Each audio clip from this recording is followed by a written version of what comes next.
윤 대표님, 네. 지금 이재명 대표라든가 또 범여권의 네. 대권 주자들이 네. 조기 대선을 겨냥해서 네.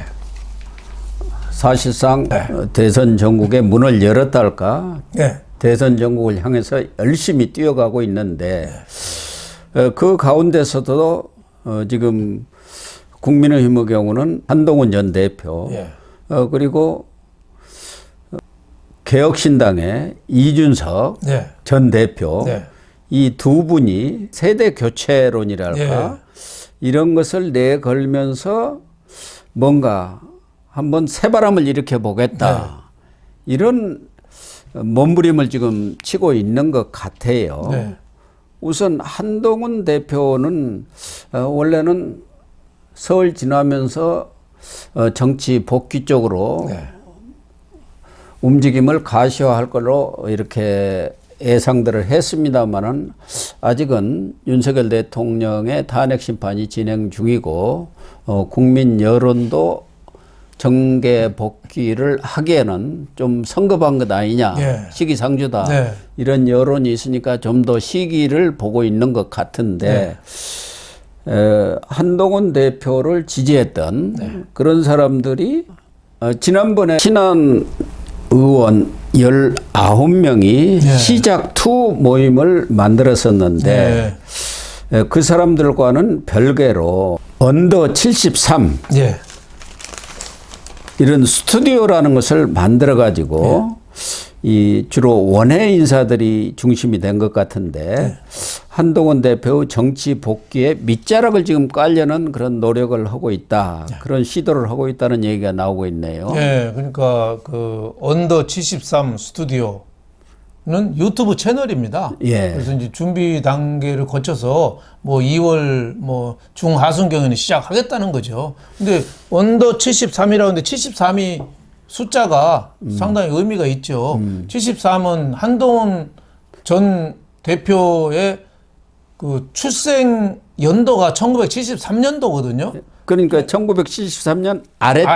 나이가 적은 모여라. 아래 사람 모여라. 뭐 이렇게 되니까 그 박상수 국힘 당협위원장 뭐 이런 몇몇 측근들 이런 분들하고 같이 유튜브 채널을 하는 거죠. 그러니까 지금 한동훈 전 대표가 정치 조기 대선 가능성이 자꾸 높아지는데 지금쯤이면 뭔가 활동을 해야 되거든요. 근데 지지율은 자꾸 좀 안 나와요, 지금. 오히려 잊혀져 가요. 그러니까 새로운 뭐 모멘텀을 좀 만들어야 되거든요. 그러니까 오히려 윤 대통령이 지금 중심이 돼 버렸어요. 그러니까 어떻게 보면 윤 대통령하고 한동훈 전 대표하고는 제로섬이거든요.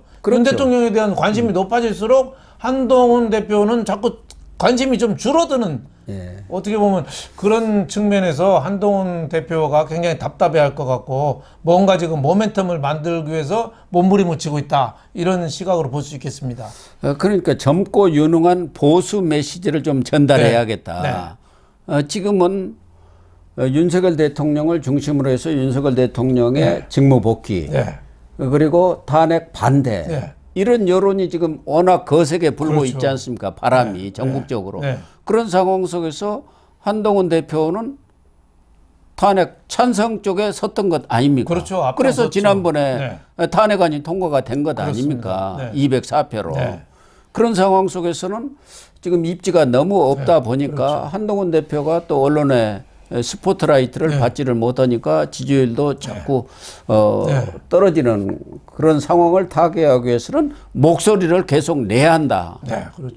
그런 차원에서 젊고 유능한 그런 보수 세력들이 모여가지고 언더 73 유튜브 채널을 개설해서 그런 목소리를 내자는 것이고 세대 교체의 필요성을 이렇게 강조해 나가다가 보면은 어느 정도 윤석열 대통령의 탄핵 문제가 매듭이 지어지면은 그때 한 대표가 정계를 복귀할 수 있는 그런 모멘텀이 오지 않겠나 그런 생각들 아니겠습니까? 그렇습니다. 뭐 헌법재판소 추이를 봐가면서 뭐 움직일 가능성이 많은데 나오면 헌법재판소 결정이 나오면 2달 만에 또 대선을 해야 되거든요. 예, 그러니까 2달 갖고는 상당히 지금 시기가 좀 촉박해요. 그러니까 예. 한동훈 대표가 뭐 대선에 안 나간다면 모르지만 나갈 생각이 있는 것으로 지금 알려져 있지 않습니까? 그렇습니다. 그렇다고 한다면은 그 주변 세력들이 지금부터 기반 작업을 벌여야 하는 것 아닙니까? 뭐, 준비 작업을 그렇죠. 해야죠. 네, 정치를 재개할 뜻이 있으니까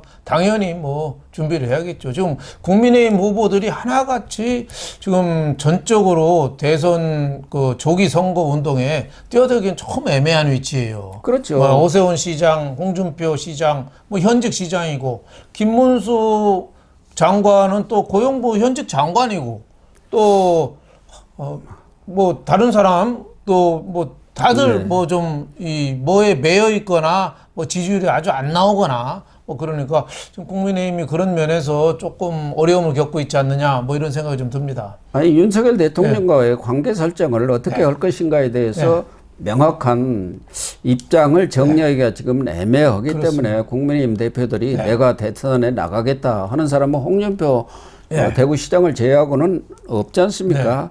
그런 상황 속에서는 아마 한동훈 대표 측에서는 앞서 이야기한 대로 시작 2 모임을 통해서 현역 의원들은 의원들대로 나름대로 어떤 정책 비전이라든가 이런 것들을 준비하면서 또 원외위원장을 중심으로 해서 이러한 유튜브 채널을 개설해 가지고 적극적인 어떤 선전 프로파간다 활동을 벌이겠다 그런 것으로 봐야 하는 거 아닌가요? 그렇습니다. 네. 또 하나 지금 이준석 개혁신당 전 대표가 올 3월 31일이면 만 40세가 됩니다. 그렇게 되면은 이준석 대표도 대선 출마 자격이 생기는 것이죠. 그렇죠. 40세 이상이니까요. 그렇죠. 85년생이거든요. 그러니까 올 3월부터는 이제 40세가 되는 거죠. 그래서 5, 6월 대선이 치러진다고 한다면은 충분히 나갈 수가 있기 때문에 지난 주 말에 서울 홍대 앞 입구역에서 기자회견을 하면서 자기 대선에 나가겠다는 뜻을 사실상 표명을 한 거죠. 그렇죠. 뭐 나는 좌도 아니고 우도 아니고 앞으로다. 퍼스트 펭귄이 되겠다. 이렇게 했는데 사실상 대선 출정 선언이다. 이렇게 볼 수 있겠습니다. 40세가 지금 뭐 임박에 있으니까 대통령 선언을 뭐 했다 이렇게 볼 수 있습니다. 그 자리에서 뭐 미국의 JF 케네디는 43세, 오바마는 46세의 대통령이 됐는데 나는 뭐 40세의 대통령 되지 못하라는 법이 있냐 뭐 이렇게 얘기를 했죠. 그러니까 이준석 대표도 가장 핵심적으로 내세울 수 있는 것은 세대 교체론이고 과거 김대중, 김영삼, 이철성 이런 분들이 40대 기술론을 들고 나왔지 않습니까? 그렇습니다. 그런 사람들이 그래가지고 대선에 결국은 출마를 했고 대통령이 된 분이 2분 아닙니까? 그러니까 이준석 전 대표도 그런 40대 기술론을 들고 나와서 정치 세대교체, 정치 판가리를 하겠다 이런 야심찬 지금 포부를 밝혔는데 과연 얼마큼 이 대선 전국의 변수가 될 수 있을까요? 어떻습니까? 저는 뭐 큰 변수로 되기는 이준석은 좀 어렵지 않겠느냐 싶어요. 본인이 이제 세대 교체는 나이만 생물학적인 나이지 본인이 뭘 바꾸고 뭘 혁신하고 이런 모습을 좀 보여주지 못하고 오히려 윤석열 대통령하고의 그 마찰, 그래서 국민의힘 나올 때 그 퇴행적인 이미지, 오히려 생물학적 나이만 젊지 진짜 이 비전이나 이런 생각 자체가 정말 젊은 거냐. 지금도 뭐 허은하 전 대표하고 또 싸우고 있거든요. 그러니까 가는 데마다 저렇게 싸우고 분열, 분쟁 뭐 이런 이미지 때문에 뭐 케네디나 오바마 뭐 과거에 40대 기수 YS나 DJ처럼 새바람을 몰고 오기는 조금 어렵지 않느냐. 저는 이런 생각이 좀 듭니다. 거기다가 명태균과 또 관계 이런 부분도 상당히 논란이 될 수밖에 없지 않겠습니까? 그러나 이준석 대표의 팬덤도 어느 정도 있고 일정 부분 지지세가 있기 때문에 본인은 안철수 의원과 연대를 염두에 두고 있다 이런 말까지 했지만 그래도 대선 전국에서는 1, 2% 가지고 지금 바뀌는 것 아니겠습니까? 예. 지난번에도 0.78%뿐이 차이가 안 났지 않습니까? 그렇다고 한다면은 이준석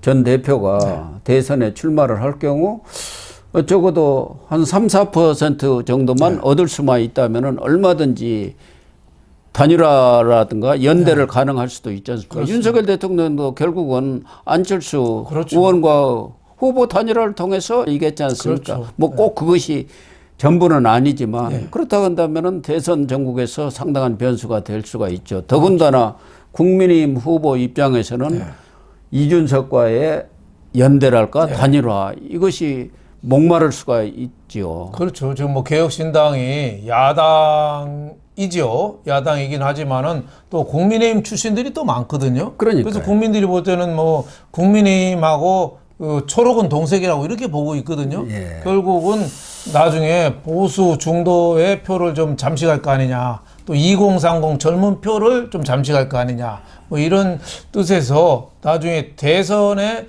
뭐 당선보다도 큰 변수가 될 가능성이 있어 보이죠. 그러니까요. 네. 더군다나 한동훈 전 대표나 이준석 전 대표 아직은 나이가 40대, 50대 이렇게 되기 때문에 앞으로도 얼마든지 꼭 이번에 무슨 대선에 나가가지고 대통령이 대권을 잡지를 못한다고 하더라도 얼마든지 기회가 올 수가 있는 것 아니겠습니까?